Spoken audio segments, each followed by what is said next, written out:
Hi friends, welcome back to Anu story world. పంచతంత్రం కథల్లోకి అందరికీ స్వాగతం. ఇవాళ మిత్రభేదంలోని దంతిలుడు కథ తెలుసుకుందాం. ఒక మహానగరంలో దంతిలుడు అనే వర్తకుడు ఉండేవాడు. మహారాజు అతన్ని నగరపాలకుడిగా నియమించాడు. తన పనిని సమర్థవంతంగా నిర్వహించడంతో మహారాజు సొంత ఖర్చులకు సంబంధించిన లెక్కలు కూడా దంతిలుడే చూసేవాడు. తన పనిని సమర్థవంతంగా నిర్వహించడంతో పాటు మహారాజు సొంత ఖర్చులకు సంబంధించిన లెక్కలు కూడా దంతిలుడే చూసేవాడు. ఒకరోజు దంతిలుడి కుమార్తె వివాహ నిశ్చయమైంది. మహారాజు దంపతులతో పాటు రాజోద్యోగులను, నగర ప్రముఖులను ఆహ్వానించాడు. వివాహానికి మహారాజుతో పాటు రాణుల గదులను ప్రతిరోజు ఊడ్చి శుభ్రం చేసే గోరభుడు అనే వ్యక్తి కూడా వచ్చాడు. దంతిలుడు అతన్ని సాదరంగా ఆహ్వానించాడు. అయితే గోరభుడు రాజపురోహితుడు కోసం కేటాయించిన ప్రత్యేక ఆసనంపై కూర్చున్నాడు. ఇది రాజపురోహితుడు కోసం కేటాయించిన ఆసనం, దయచేసి మరో చోట కూర్చో అని పలువురు చెప్పినప్పటికీ గోరభుడు మంకు పట్టుపట్టి అక్కడే కూర్చున్నాడు. దీంతో దంతిలుడు రంగప్రవేశం చేసి బలవంతంగా గోరభుడిని ఆ ఆసనం నుండి బలవంతంగా లేపి వేరే చోట కూర్చోమన్నాడు. దీన్ని పెద్ద అవమానంగా గోరభుడు భావించాడు. ఎలాగైనా ఇంతకు రెట్టింపు అవమానాన్ని రాజుగారి వద్ద దంతిలుడికి జరిగేలా చేయాలని మనసులో అనుకున్నాడు. ఈ సంఘటన అనంతరం మహారాజు తన రాణులతో వివాహానికి వచ్చాడు. దంతిలుడు రాజదంపతులకు నూతన వస్త్రాలతో ఘనంగా సత్కరించాడు.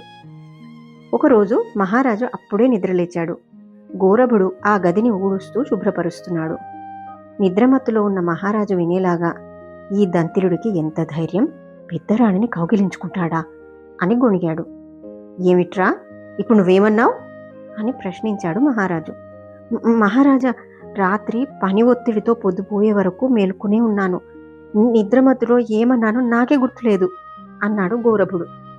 రాజుకు అనుమానం మొదలైంది. రాజుకు పలువురు స్త్రీలతో వివాహమైంది. ఈ నేపథ్యంలో పెద్దరాణిని కొంత అశ్రద్ధ చేసిన మాట వాస్తవం.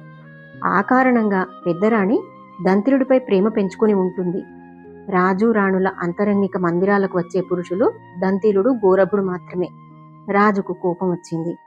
దంతిలుడిని రాజప్రాసాదంలోకి అడుగుపెట్టనివ్వకండి అని మహారాజు భటులను ఆదేశించాడు. అదే రోజు దంతిలుడు రాజప్రాసాదంలోకి అడుగుపెట్టబోతుండగా ద్వారపాలకులు అడ్డగించారు. మీకెంత ధైర్యం, నన్నే అడ్డగిస్తారా అన్నాడు దంతిలుడు. క్షమించండయ్యా, ఇది మహారాజువారి ఆజ్ఞ అన్నారు ద్వారపాలకులు. మహారాజు ఇలా ఎందుకు చేశారని దంతిలుడు ఆలోచనలో ఉండగా అక్కడికి గోరభుడు వచ్చాడు. నన్ను ఈ ప్రబుద్ధుడు తన కుమార్తె వివాహంలో బయటకు నెట్టి అవమానించాడు. ఇప్పుడు మీరు ఇతగాడిని మెడపట్టుకుని బయటకు నెట్టండి అని గోరభుడు భటులతో చెప్పి రాజమందిరంలోకి వెళ్ళిపోయాడు. దీనికి కారణం గోరభుడి అని దంతిలుడు గ్రహించాడు. అదే రోజు సాయంత్రం గోరభుడిని తన ఇంటికి పిలిపించాడు దంతిలుడు. మహాశయ, నేను ఏదో గర్వంతోనో ధనబలంతోనో వివాహంలో నిన్ను ఆసనం మీద నుంచి పైకి లేపలేదు. నిన్ను అవమానించాలనే ఉద్దేశం నాకు ఏ కోశానా లేదు. ఆ ఆసనం రాజపురోహితుడి కోసం కేటాయించింది, అందుకే నిన్ను లేపవలసి వచ్చింది. ఇదేది మనసులో పెట్టుకోకు అని చెప్పి నూతన వస్త్రాలతో పలు కానుకలిచ్చి గోరభుని సత్కరించాడు దంతిలుడు. దంతిలుడు చేసిన సత్కారానికి ఇచ్చిన కానుకలను చూసి గోరభుడు పొంగిపోయాడు. నేను ఆ సంగతి అప్పుడే మర్చిపోయాను. మహారాజుకు నీపై అనుగ్రహం కలిగేలా ఎలా చేస్తానో చూడండి అన్నాడు గోరభుడు. మరుసటి రోజు గోరభుడు మహారాజు శయనమందిరాన్ని ఊడుస్తూ, ఈ మహారాజుకు బుద్ధి లేదు, పక్క మీద నుండి లేవగానే పాచిమొహంతో పలహారం తింటాడు అని గొణిగాడు. ఏమన్నావురా? నేను పక్క మీద నుండి లేవగానే పాచిమొహంతో పలహారం తింటానా? ఎందుకురా అబద్ధాలు చెప్తావు? నువ్వెప్పుడు చూశావు అని ప్రశ్నించాడు మహారాజు. అయ్యా, రాత్రి పనిభారంతో నిద్రలేదు, నిద్రమత్తులో ఏమన్నానో నాకే తెలియదు అన్నాడు గోరభుడు. వీడు నిద్రమత్తులో గొణిగే అలవాటు ఉంది కాబోలు. వీడి మాటలు నమ్మి అనవసరంగా దంతిలుణ్ణి రాజమందిరంలోకి రానియకుండా తప్పు చేశానే. దంతిలుడు ఒకరోజు రాకపోయేసరికి ఎక్కడి పనులు అక్కడే నిలిచిపోయాయి అని మహారాజు మనసులో అనుకున్నాడు. వెంటనే దంతిలుణ్ణి పిలిపించి నూతన వస్త్రాలతో ఘనంగా సత్కరించి ఎప్పటిలాగే తన పని తాను చూసుకోమని మహారాజు ఆదేశించాడు.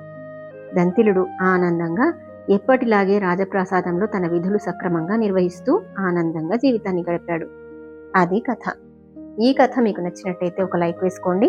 ఇలాంటి మరిన్ని కథల కోసం నా ఛానల్ను సబ్స్క్రైబ్ చేసుకోండి. Thank you.